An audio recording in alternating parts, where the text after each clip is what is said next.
Hello there, YouTube. I am Necrostevo, and thank you for joining me for week number 4 here in Low Tier Mayhem.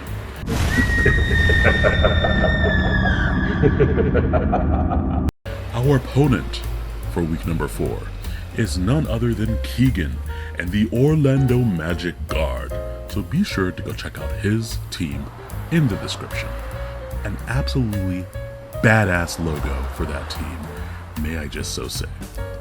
Now, Keegan's team that we had to prepare for includes Gudra Hisui, Sinistra, which is his sole Terra captain, Tauros Paldean Water, Talonflame, Mudsdale, Monkey Dory, Frostlass, the Dunsparce, Regirock, and Cutiefly. We can see here that he decided to leave several of the faster threats on the bench, going with more bulk with the Gudra, Sinistra, which is Terra Bug, Talonflame, Mudsdale, Frostlass, and the Dunsparce. For this matchup, I did figure that the Dunsparce was definitely coming, just because it is a great switch into ghost types. Outside of the Dunsparce, I anticipated seeing Terra Dark or Terra Steel Sinistra. So we have Terra Ground Flygon with Earthquake and Earth Power with max special attack, Giga Drain and Rock Tomb. We have a Choice Scarf, Skittles, because it's Pride Month. You're acting so funny. What's wrong, Billy? I'm gay. Gotta have our Skittles, gotta taste the rainbow. Shoutouts to my editor, Stariana. Taste the rainbow, baby. We also have a very bulky and speedy Bonky, the Tinkaton here with rocks and knockoff. We have a sub nasty plot Gengar with Focus Blast and Shadow Ball. A very weird lead Mesprit set with Copycat, U-Turn, Drain Punch, and Psychic Noise. And finally, our dedicated defensive swap-in, Big Sip the Vaporeon. And Vaporeon's going to be rocking Scald, Alluring Voice because I wanted to be able to hit the Paldean Tauros, Wish, and Flip Turn. Now, I wanted to generally lead with Mesprit no matter what for this battle because I was worried about my opponent bringing Sticky Webs. I didn't know if he'd bring them or not because I have several Pokemon off the ground, which is also why I went with this team setup. And I'm not so pressured to get rid of spikes or rocks because I don't have a lot of things that are very weak to them. This set is Terra Ghost Mesprit because I wanted to be able to really annoy a Mudsdale or a Regirock, to a lesser extent something like a Dunsparce, just being able to set up and go for body presses, because if I'm off the ground with Levitate and I have Terra Ghost, that means that they basically can't touch me. Gudra does come in on the Psychic Noise, and we see that that Drain Punch does very little damage, but it does do some damage, and with Psychic Noise in action, that means that he can't rest the damage off. So here I did predict that he wanted to swap Frostlass into the fighting move, and so we clicked that U-turn just in time to pivot our Mesprit off the field, and I have a few options here. Frostlass has the same base speed as my Gengar, so I could risk that, where both max speed is what I would anticipate, but I decided to go out into my Tinkaton in order to throw off a knockoff. I could have gone for Stealth Rocks here, but I anticipated that Mudsdale would probably come in. Maybe the Talonflame. I figured something physically defensive would want to swap in here. So if I can remove the items from them, then I can set up Stealth Rocks later on and be very annoying. We do get hit by the Rocky Helmet here, but now the Rocky Helmet is no more. Smack that right off his head. I should have your hat for that. Snatch it right off your head. But I'm feeling gracious today, so carry on before I report you. Just like a cap. And we're going to swap out immediately and go into Vaporeon because even at +1, a Body Press won't do that much to this Vaporeon set. Keegan is smart and sets up his Stealth Rocks early because he sees the threats that we have waiting in the wings. Now here, I could have gone for the Scald, but I figured that he would swap out, so I just went straight for Flip Turn. There's no reason to try to go for damage when I can just go for Flip Turn, and I had a free swap out. Say he stayed in, I could go back out to Mesprit. If he swapped out, then I could just pivot. So here, he goes out to the Gudra Hisui, which is weak to ground type moves, and so I decided to go out into Flygon based off of what he has for this battle. I don't anticipate needing Terra Ghost Mesprit. I think that going Terra Ground and just going for maximum damage is going to be the way forward. So he does bring in his Sinistra, and we can see that it does not immediately like proc anything coming in, which is nice. And I was looking for leftovers here, no leftovers. And I was like, huh, did he bring a Scarf Sinistra into me here? Is that what this is? We don't know what the item is on the Sinistra is yet. So, without that information, we have to play it safe. I decided to go directly back out into Tinkaton here. I am risking the burn, but if something's going to get burned, I'd rather it be the Tinkaton, honestly, in this stage of the battle. Tinkaton really needs to get my Stealth Rocks up. I could also go just straight for another knockoff, but I figured he might switch into the Mudsdale again since it already had lost its item. He surprises me by going out to the Talonflame, and I was like, oh, huh, this is exactly why I put so much HP on the Tinkaton, because instead of putting it into special defense directly, if I have HP investment, if he has Flare Blitz, I'll be able to take that hit. He goes for Will-O-Wisp, which again, if I wanted something burned, I would prefer it be Tinkaton here, because Tinkaton's utility is going to be removing the items and getting the Stealth Rocks up. So, burn does come out. We get rid of Talonflame's heavy duty boots, and that means that when it switches back into the field, it's going to lose half of its HP to these Stealth Rocks. Now, we can see that HP investment coming into play here. I was very tempted to switch out to Vaporeon here to try to save Tinkaton's HP, but I also anticipated, okay, what if the Frostlass tries to come in here? I don't want to let it in for free. Ticket, please. And so that's why I went for Gigaton Hammer, so we can see how little damage that Gigaton did. But on the plus side, I got Vaporeon in for free on the Roost. Now that the Talonflame no longer has its heavy duty boots, it is forced and pressured to roost a lot more. Now we do see Sinistra come in on the Scald, and I do nab a Scald Burn, which is nice. We also see that Sinistra does not take any damage from the Stealth Rock. That was another reason that I set up the Stealth Rock, because I knew that the Sinistra was Terra Bug, and I figured that will help me put some additional pressure onto the Sinistra. But since we know it's heavy duty boots, we can play accordingly. Now right here, I just go back out into Bonky here, and I thought that I might live the rocks, and even if I didn't, if he went for Machigacha, he wouldn't recover that much HP. And I do go down to the rock, so Bonky is the first Pokemon on our side of the field to go down. But now that I know he's not Scarfed, I can go out to my Gengar and click Substitute. Now, at worst, he stays in and he goes for a Shadow Ball, and I wasted a turn going for that, and he takes a little bit of chip damage. But at best, I get a free Substitute as he swaps out, and he does switch out, and he goes out to the Dunsparce. And I love saying the Dunsparce, by the way.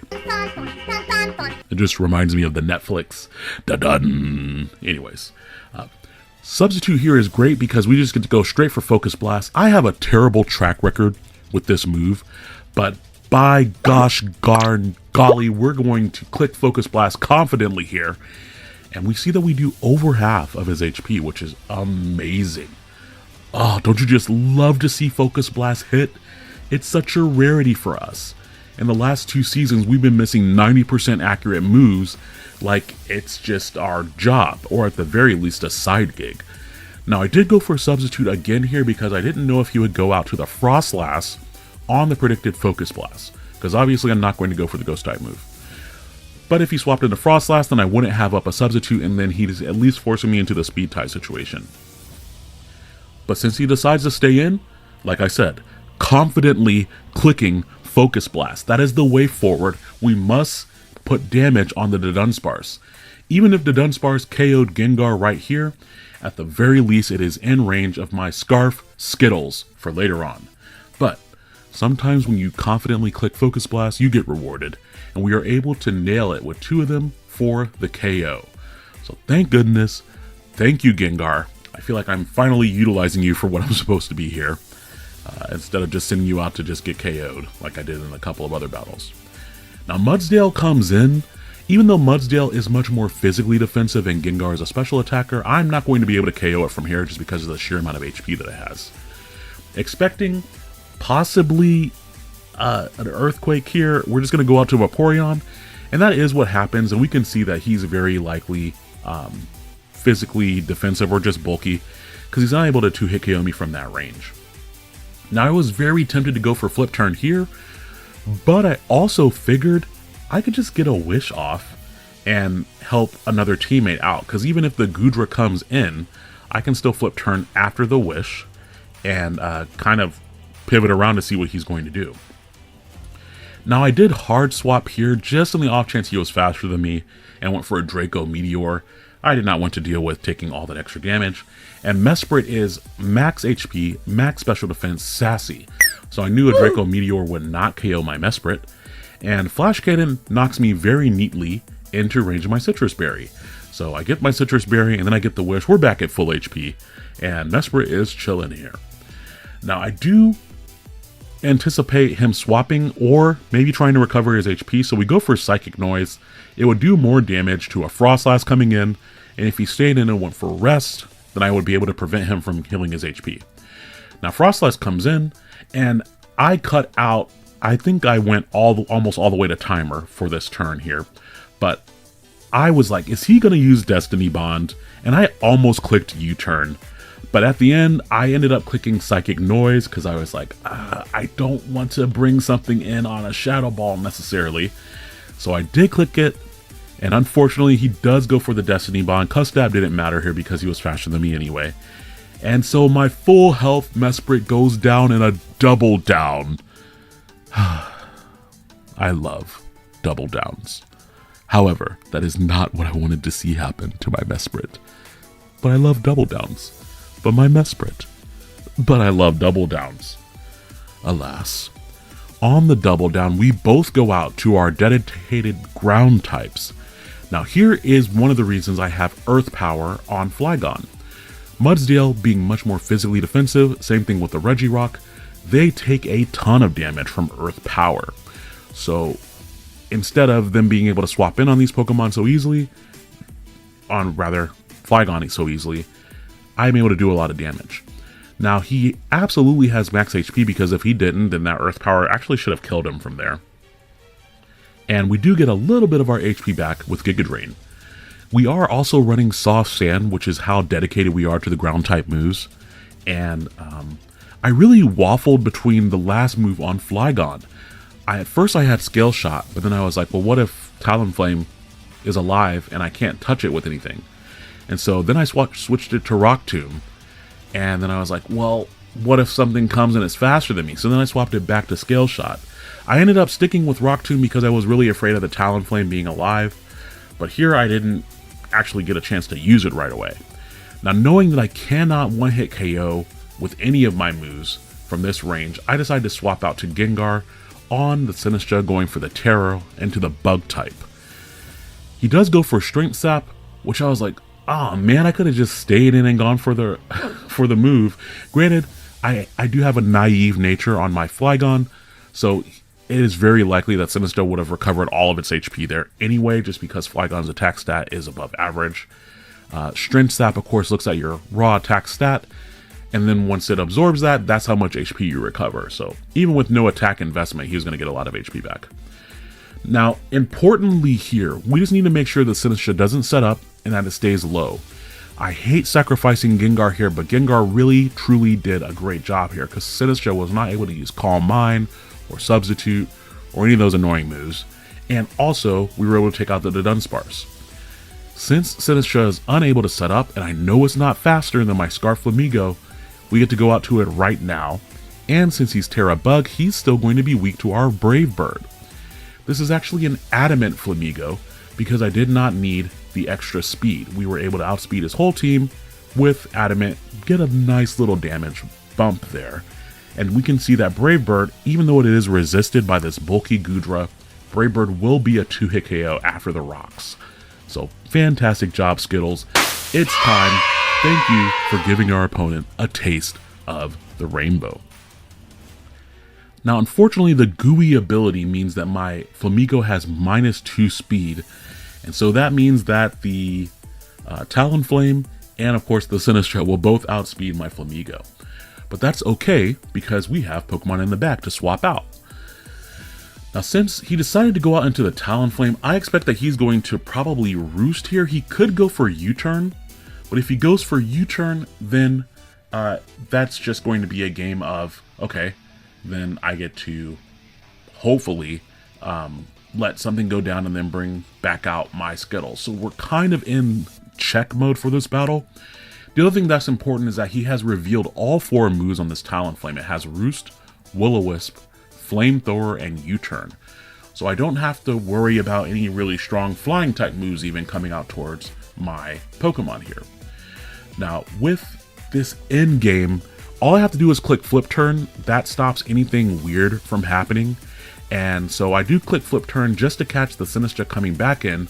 And that means it's time for another flavor of Skittles. Fortunately for me, because Skittles is Choice Scarfed, all I need is the flying type move, and I outspeed both of his remaining Pokemon, and even though his Talonflame is very defensive, it's going to come in and lose half its HP to the Stealth Rocks. So as long as I don't misclick the Brave Bird, which I didn't, that's right, I'm still using my controller, the 8-bit dough that has not let me down ever since that horrible controller stick drift way back in the day. We should have this battle locked up.